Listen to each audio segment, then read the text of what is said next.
क्या आप जानते हैं कि जन्म के बाद अगर बच्चे की एक भी वैक्सीन छूट जाती है तो उसकी वजह से गंभीर बीमारियों का खतरा बढ़ जाता है। हर साल भारत में हजारों बच्चे सिर्फ इसलिए बीमार पड़ जाते हैं क्योंकि उनका वैक्सीनेशन पूरा नहीं किया जाता।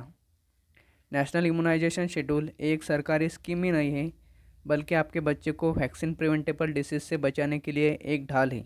तो इस वीडियो में मैं आपको बताऊंगा कि कौन कौन से समय पर कौन कौन से वैक्सीन करानी ज़रूरी रहती है।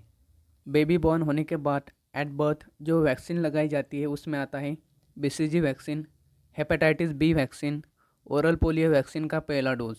सिक्स्थ वीक में जो वैक्सीन लगाई जाती है उसमें आता है ओरल पोलियो वैक्सीन का सेकंड डोज, पेंटावेलेंट वैक्सीन का पहला डोज, रोटा वैक्सीन का पहला डोज, इंजेक्टेबल पोलियो वैक्सीन का पहला dose. At 10th week oral polio vaccine का थर्ड डोज दिया जाता है, पेंटावेलेंट वैक्सीन का सेकंड डोज, रोटा वैक्सीन का सेकंड डोज दिया जाता है। At 14th week oral polio vaccine का फोर्थ डोज दिया जाता है, पेंटावेलेंट वैक्सीन का थर्ड डोज, रोटा वैक्सीन का third dose, injectable polio vaccine का सेकंड डोज दिया जाता है। एट 9 मंथ ऑफ एज जो वैक्सीन लगाई जाती है उसमें आता है मिसल्स एंड रूबेला वैक्सीन का पहला डोज। अगर बेबी एनेमिक रहा तो उसमें विटामिन ए के डोजेज चालू किए जाते हैं, जिसमें पहला डोज 9 मंथ की एज में लगाया जाता है, but can be started from 6 month of as.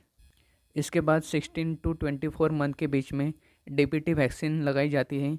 Oral polio vaccine का बूस्टर डोज दिया जाता है और विटामिन ए का सेकंड डोज दिया जाता है। उसके बाद विटामिन ए के ऐसे टोटल 9 डोजेज दिए जाते हैं at the interval of 6 month. Last में between 5 to 6 years of age DPT vaccine का बूस्टर डोज लगाया जाता है। इस प्रकार से बच्चा 5 साल की उम्र का होने तक टोटल 7 बार वैक्सीनेशन सेंटर पर विजिट करके टोटल इम्यूनाइजेशन शेड्यूल कंप्लीट करना चाहिए, जिसकी वजह से वैक्सीन प्रिवेंटेबल डिसीजेस से बच्चे का प्रोटेक्शन किया जा सके।